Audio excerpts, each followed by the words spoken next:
On February 4th, Donald Trump signed an executive order to restore maximum pressure on Iran. The goal is to deprive Tehran of the ability to create nuclear weapons and also to prevent the spread of its influence abroad, according to a statement on the White House website. The US president believes that it is necessary to immediately begin work on a peaceful nuclear agreement with Iran. He did not disclose details of a possible agreement.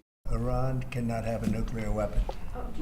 We don't want to be tough on Iran. We don't want to be tough on anybody, but they just can't have a nuclear weapon. To stop Iran's nuclear program, Donald Trump is ready to consider different options, writes the Wall Street Journal. One of them is a preemptive strike by Israeli and US aircraft against Iranian nuclear facilities. But Trump wrote in a Truth Social that reports that the United States and Israel are ready to blow Iran to splinters are greatly exaggerated. I would prefer a peaceful nuclear agreement that will bring Iran development and prosperity, said the White House chief of staff.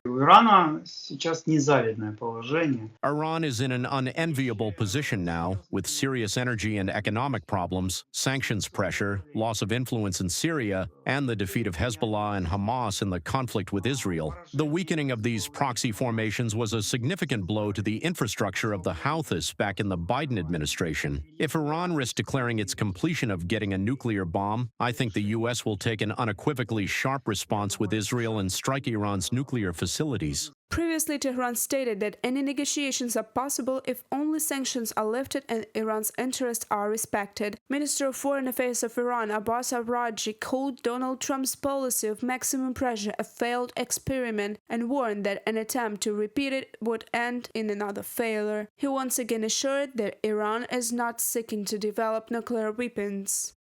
But if the main concern is ensuring that Iran does not seek nuclear weapons, this can be achieved. It is not a problem. Abbas Araghchi, Minister of Foreign Affairs of Iran on CNN. During his first term as a president, Donald Trump pulled the U.S. out of the nuclear agreement with Iran. The signatories of this document are also United Kingdom, France, Germany, the European Union, Russia, and China. The agreement involved the easing of sanctions against Tehran in exchange for restrictions on Iran's nuclear program. Reported by Alexandra Zaslavets, Kristina Dombrovskaya, UATV News. A group of 30-40 people advances, then spreads out into a line or forms a column. Frankly, for our machine guns, mortars and drone operators, this is an ideal target. They end up staying out in the open field, making this tactic completely ineffective. It leads to devastating losses. A Ukrainian armed forces serviceman involved in operations in the Kursk region, Kirill Sazonov, reports on the use of North Korean soldiers by the Russian military. Even Russian sources acknowledge the significant losses among these troops. The UK Ministry of Defense has described North Korean casualties in the Kursk region as significant. US and South Korean officials estimate the number of killed and wounded to be in the hundreds.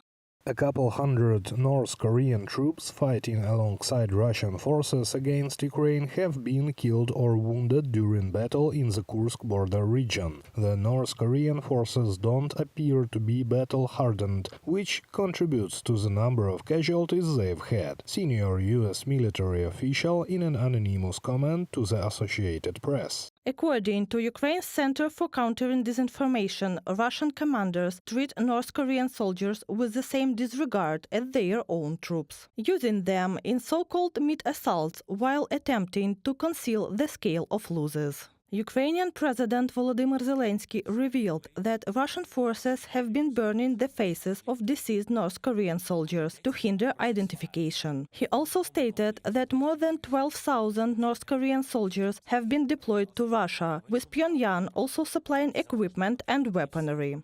More than 100 units of various military equipment have been transferred, including 170mm M1989 self-propelled artillery systems and 240mm M1991 multiple rocket launch systems. Recently, over 60 units of 170mm M1989 Koksan self-propelled artillery systems have been moved from North Korea to Russia, from the response of the Defense Intelligence of the Ministry of Defense of Ukraine to the request of Interfax Ukraine agency. As of early December, Russia has used around 60 North Korean ballistic KN-23 missiles against Ukraine. Only 30% of the artillery shells used by Russian forces were domestically produced, Bloomberg reported at the end of October 2024, while 60% came from North Korea and 10% from Iran.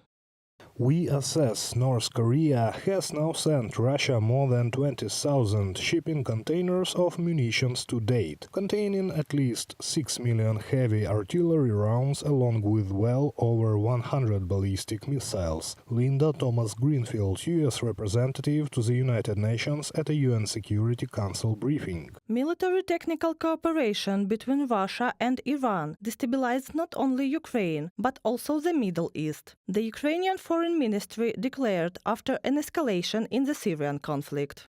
Russia, China, but also North Korea and Iran are hard at work to try to weaken North America and Europe, to chip away at our freedom. They want to reshape the global order. No, we are not at war, but we are certainly not at peace either. Mark Rutte, Secretary General of NATO, on social network X. The Moscow-Tehran-Pyongyang-Beijing alliance has been dubbed the axis of evil by leading global media, drawing comparisons to the German-Italian-Japanese axis of World War II. Observers warn that the international community faces a pressing question: can it effectively counter the cooperation of authoritarian regimes which frequently violate multiple UN resolutions? Richard Fontaine, CEO of the Center for a New American Security, offers a glimmer of optimism. He points to NATO's strengthening and expansion, as well as Japan's doubling its defense budget.